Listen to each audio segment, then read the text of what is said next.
is getting the argument between Jax and Ragatha totally wrong, and honestly, I think it comes from a lot of people not really understanding these characters. And so I think it's time to talk about why Jax and Ragatha are both toxic people, just like Jax. Self-pitying characters who treat everyone around them like trash. This whole scene was deserved because Jax bullies her all of the time. Ragatha's nice to everyone, even and trying so hard to be positive all the time, just to make it that no one really likes us. And it's because no matter how much we want to be simple, nice, never And there were other trends. There are so many people complaining about the Amazing Digital Circus, and more specifically, why are so many people complaining that Jax's character had changed? And this question is going to lead into one of the biggest issues that the 3D animation have.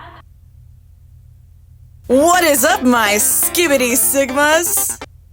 Wow, I hate it every second of saying that.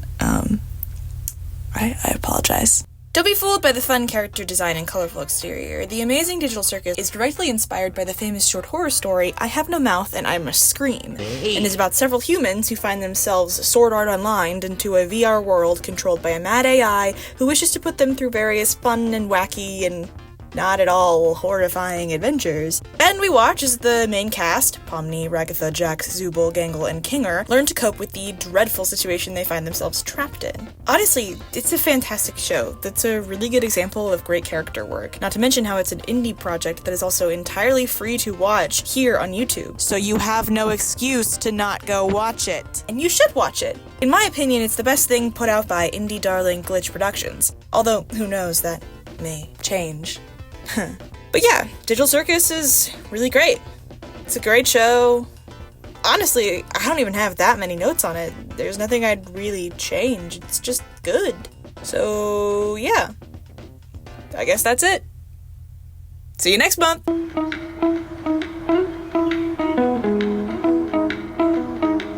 Okay, but there is one thing.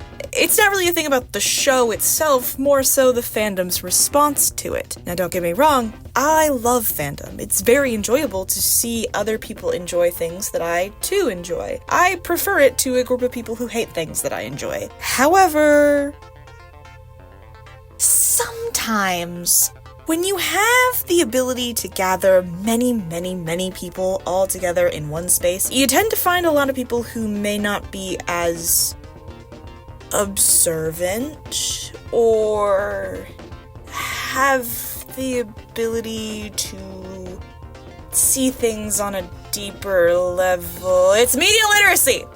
People who don't have media literacy. I hate that word because it's one of those words that's become so overused by the internet that it just doesn't have any meaning anymore. But it's true. Some people just don't have any media literacy. Brought you something to— No! Spit that out right now!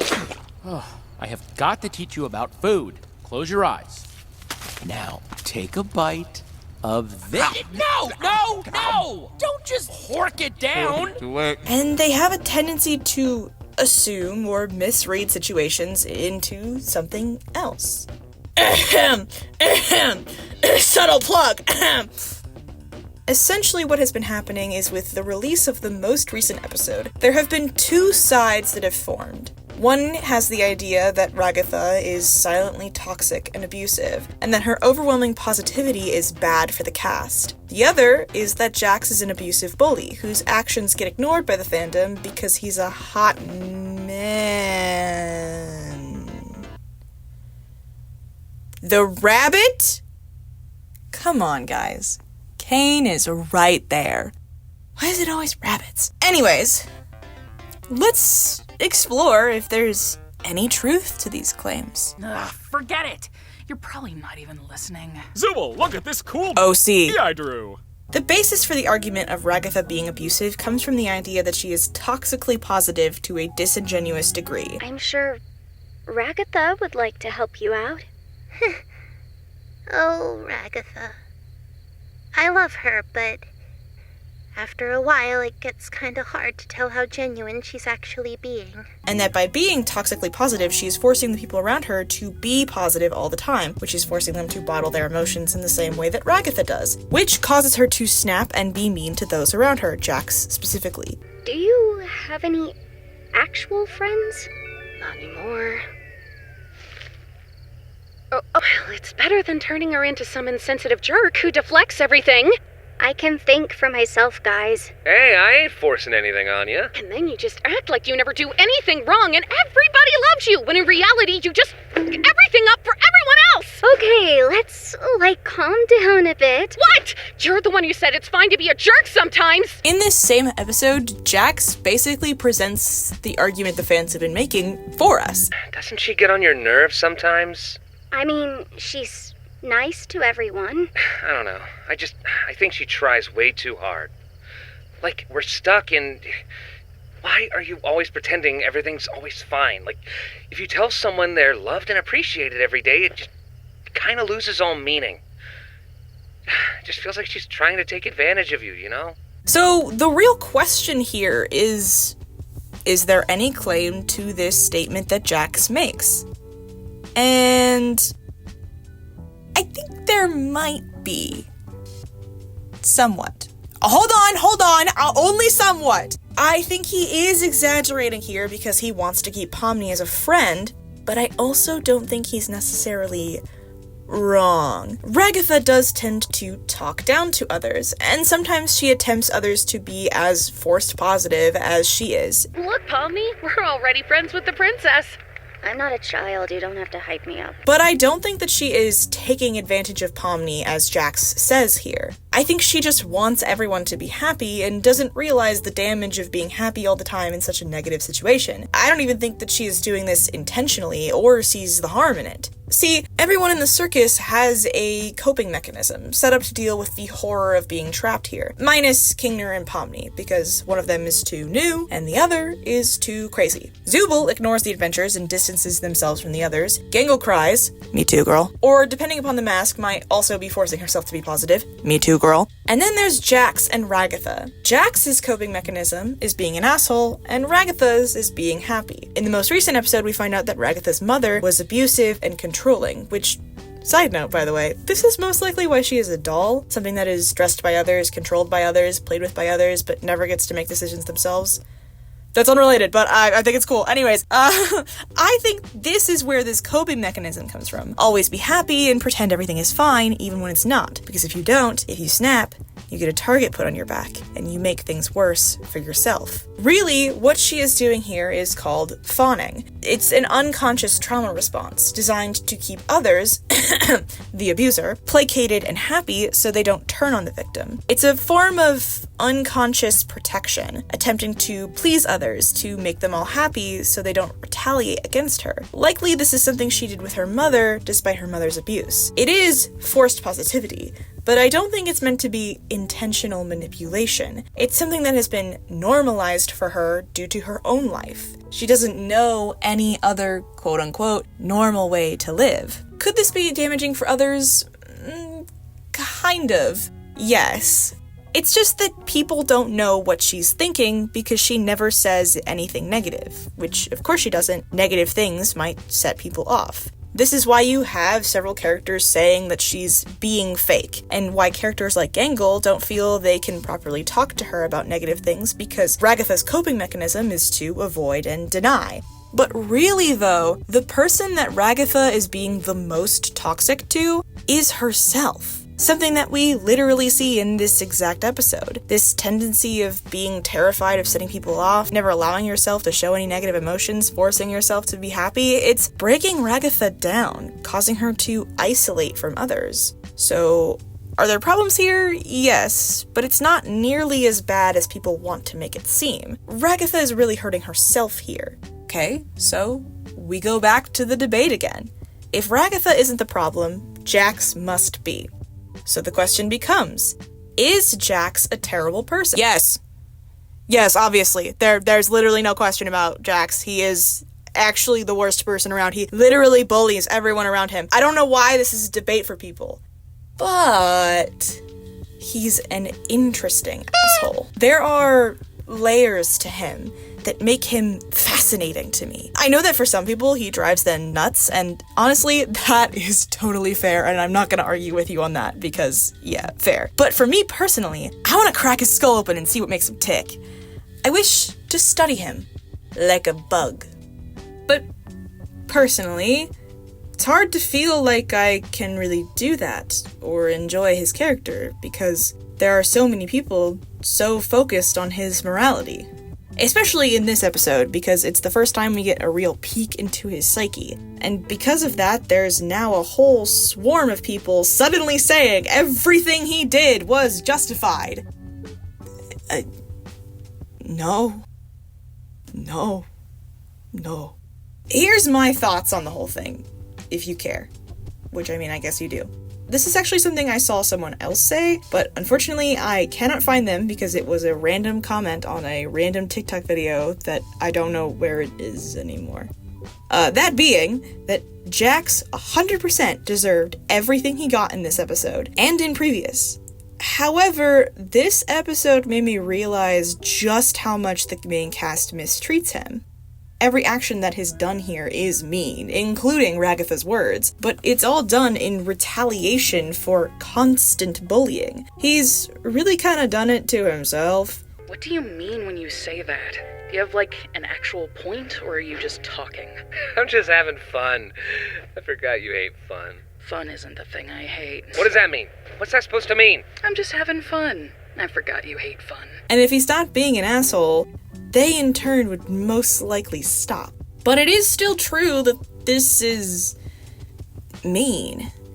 The only one who gets any amount of nice treatment from Jax, and even that's a stretch, is Pomni. He gets along with Pomni. He talks to her like a normal person, apologizes to her when he's mean. He's very chill with her, and most likely this is because the only one in the main cast who treats him like a real person is Pomni. She talks to him like he's a person, she laughs at some of his jokes, she's the only one who can even kind of stand his pranks, and she's the only one who voted against the maid dress. Now, to be clear, this is not the rest of the cast's fault. Pomni is able to form this relationship with him because A, she's only been there for a short amount of time and has only received a small amount of cruelty, and B, Jax has shown her a side of himself that he hasn't shown to anyone else. Because if he was bullying her to the same degree as Gangle or Zoombul,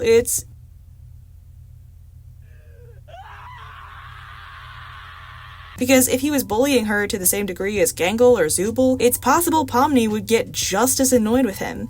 And in turn, I really would not expect Gangle or Zoombul to be nice to Jax, because Jax would never be nice to them. He wouldn't care because he's a bully. It would be unfair to say, "Oh, Gangle, you should just take bullying from this person you don't know because he is tragic and flawed. Be nice to him and treat him like a real person." If this was a real situation, no one would expect that. Well, you know, I say that, but actually maybe they would. But I wouldn't expect that. To restate, because the internet really needs clarity in these situations, this is cruelty. This is cruelty. This is definitely cruelty. It's hard to deny that, but it's deserved cruelty. It is a constant cycle of abuse that Jax has started, and is just going to continue because neither side is going to back down. Speaking of Pomni, that's another layer that I personally find interesting. It's something I haven't seen anybody else talk about. That being, how this sort of situation affects Pomni. Usually when people talk about Ragatha, it's how her actions affect the group as a whole, or about how they affect Jax, and similar situation goes for Jax. Honestly, if Pomni was real, I think she would find this whole argument ridiculous. As she says, I can think for myself, guys. Pomni is allowed to be friends with both Ragatha and Jax, and there's no evidence saying she wouldn't want to be friends with both of them.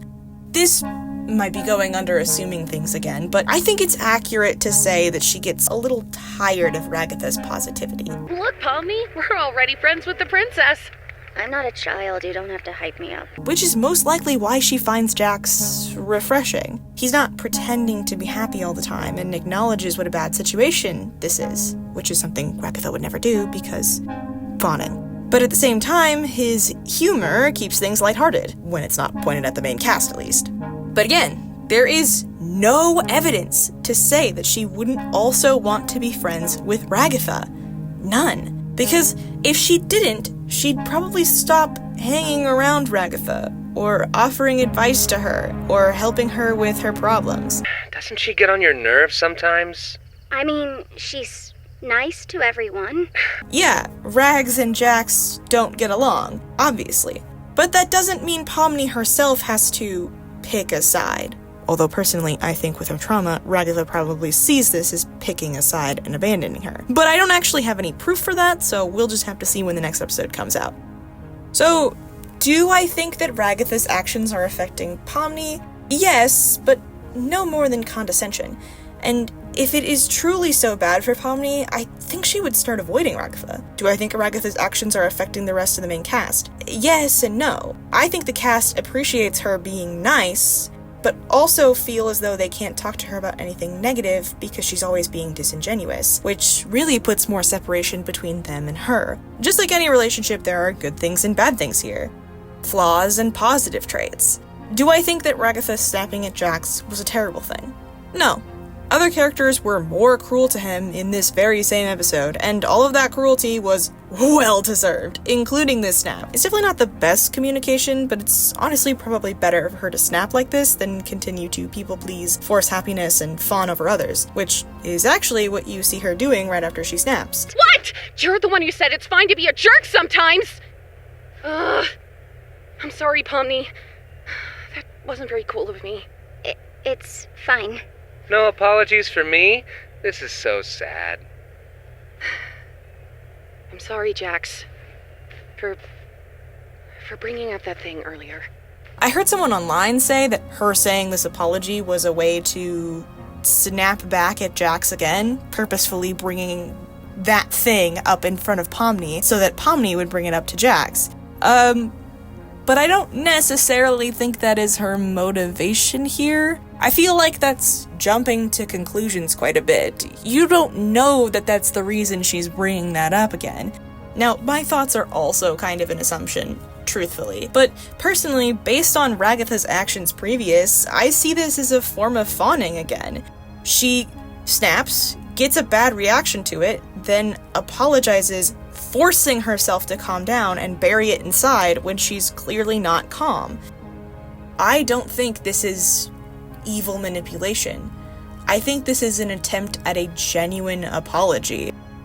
Because if it truly was, I want to bring this thing up in front of Pomni, she would probably say the thing, wouldn't she? Instead of just keeping it as vague as possible. I don't know. Jax and Ragatha here are really two sides of the same coin. One is so negative and pessimistic that he takes it out on others because nothing matters. And the other is so dangerously positive she never gets to let those negative emotions show, instead forcing them to build up inside her to a dangerous degree. Both of these characters are really human. Some humans are worse than others, but the best of us have bad traits. And the worst of us, unfortunately, have good traits. The same can be true for the rest of the cast, aside from Kane and Bubble, who are not people. They all have human traits, flaws, and good things. I mean, come on. You don't see people complaining about Gangle, or Zubul. You don't understand how badly I want her to abstract. Oh,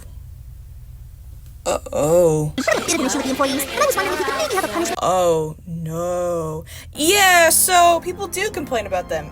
People complain about everyone in this show, because every episode reveals some new side of these characters that people either seem to love or hate. For those of you far in the future, after Amazing Digital Circus has all been released, let me recreate to you what watching each episode as it has come out has been like. Wow, this show is great. All these characters are great, and people really seem to like the rabbit guy. A little too much. Wow, people really hate this rabbit guy. That's strange, because he's not really out of character like people are saying. He's just doing more physical things rather than verbal. Huh. Honestly, this one has the least amount of discourse. People liked Ragatha's bit in this episode. Wow, people either really love Jax and hate Gangle, or hate Jax and love Gangle. What is happening?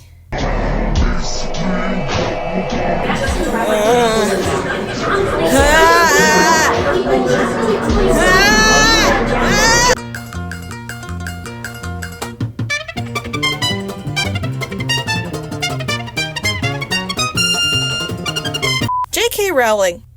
J.K. Rowling is the author of the now famous book series about a magical boy who lived under the stairs, Harry Potter. And for a long time, she was beloved. However, starting in 2018, Rowling's behavior started to become a lot more deranged and extremely bigoted. And when her hatred of trans people came full force, one large question was on everyone's mind. Is it morally okay to continue to support Harry Potter despite the author's terrible beliefs? Now, obviously, J.K. Rowling is not the first terrible person / good author. Good being subjective here, I simply mean that she was successful and well-liked. There are plenty of examples all throughout history of famous artists and authors being shitty people. But Rowling was different. For one, Harry Potter was simply so big, so immediately. It was everywhere, being watched or read by every kid. It's hard to think of a book that is more of a modern classic than the Harry Potter series, unfortunately. Secondly, Rowling was one person to place blame upon, rather than a company doing something wrong. And she was one person who is still alive, still actively gaining money and support from her work, and still using that money and support to continue to harm minorities. But to me, the biggest difference with J.K. Rowling's cancellation was the fact that it happened publicly, online, after social media was invented. The internet is a fantastic place that allows for more connection all across the world. It has led to many positives. However, it also means that information about anyone is spread everywhere. And any new information that comes out, everyone has to form and state an opinion on it post-haste. And if your opinion is the wrong one,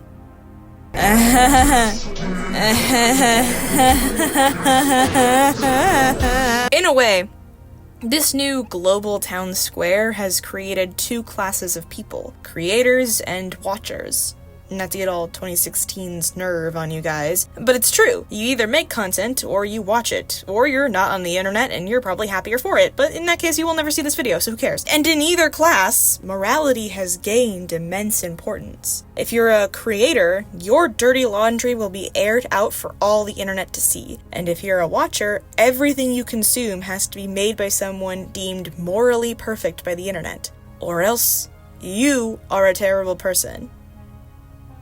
Obviously, there is a time and a place for something like cancel culture. I'm not going to deny that. There are some people who deserve support more than others. And if someone does something bigoted or commits a crime, you should question whether you want to continue to give them your time and quite possibly money. But these kinds of situations are not always yes, no. It's more nuanced than that. But the internet has extremified the use of cancel culture and has created this black and white situation. You're either a good person who deserves to be put on a pedestal, or you're not, and any kind of mistake you make can take you off that pedestal.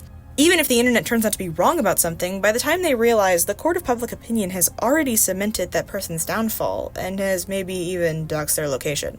Literally just yesterday I was doom scrolling on TikTok and saw one of some guy playing some popular TikTok sound and saying, "Why are we using this sound? Are we forgetting what the band did?" And me, sitting in my living room, had never heard of this band before and had no idea what he was talking about or what they did. And I bet you a lot of people who use that sound don't know either. They are just people following a trend and using a sound. They're not going to think about whether or not the band are good people.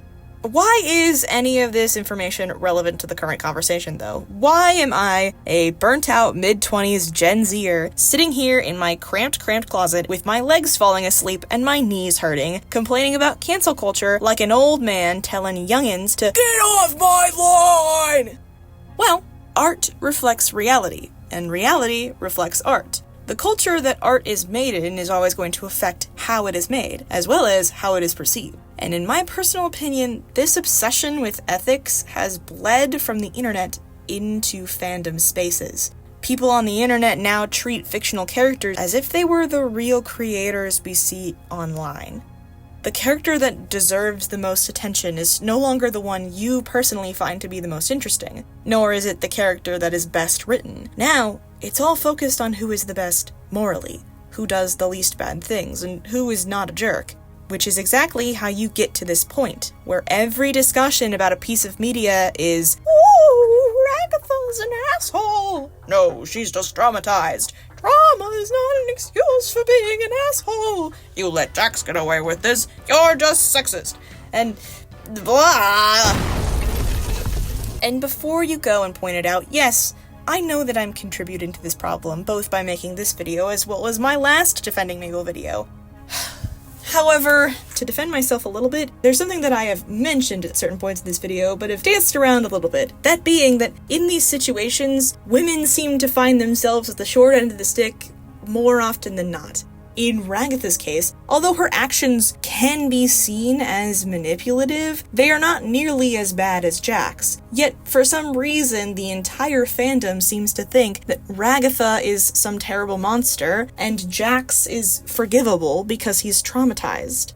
And as for the Mabel video, that stemmed from the fact that there were situations where people were straight up misinterpreting her actions, like literally not saying them correctly to make her seem worse or more selfish than she actually was. And in both of these videos, there are multiple things that I'm just not able to defend. Not because Mabel or Ragatha is secretly a horrible person who is selfish and abuser and manipulative, but because they are flaws. And they are meant to be flaws by the writers so that these characters can grow and learn from them. Characters are not meant to be shining beacons of morality for people to follow, because that would set an impossible standard. What characters are meant to do is be people and reflect reality. Reality is not always morally right. It's messy. And it's sad, because there are ways to have discussions about morality in fiction. We've been doing it since fiction was created, and again, I myself have now done it twice. But I really don't think this is the way. This is just infuriating and exhausting, and also boring. Everyone is acting like they're some kind of Reddit therapist, but this isn't Am I the Asshole? This is fiction. No one is actually talking about the writing or the author's intent or what any of this means for our everyday life. No one is doing any real analysis. They're just talking about who is correct, which is not the point of analyzing fiction. These kinds of conversations just lead to art like Wish, where the main character has no flaws and there's no complexity in the story. Or characters like Loki, who started as complex and morally evil, but were stripped of their personality and complexity simply because they're a protagonist now, and we can't afford the company being cancelled because their main character is a narcissistic mass murderer. But doing that completely ignores everything that made Loki interesting in the first place. I mean, Loki is literally my favorite character in all of fiction. And if he was real, I would say, screw your daddy issues, you need to go to jail. But he's not. Merely a reflection of reality. And that makes him interesting more than anything. Therefore, I like him, despite his lack of ethics. And honestly, I also like Jax. Showing me these examples of Jax being a terrible person isn't going to stop me from liking Jax because, well, yeah, I already know he's an asshole. I'm well aware, and I still like him, in part because he's an asshole, and that's interesting to me. And I'm not going to stand here and say that people should like him, or have to like him, or if you don't like him, then you just don't understand him, because that's not true either. You can totally fully understand a character and still not like them, because you don't like their personality, or they annoy you, or they get on your nerves, or they keep being mean to your favorite character. All of those are totally valid and fair. And also, any people who try to fully defend his actions, or go to the point of infantilizing him, are delusional, and need to understand that it's okay to like him, even if he's a jerk. You don't have to bend over backwards to make him a good guy, to like him as a character. And at the same time, Ragatha is not even my favorite character.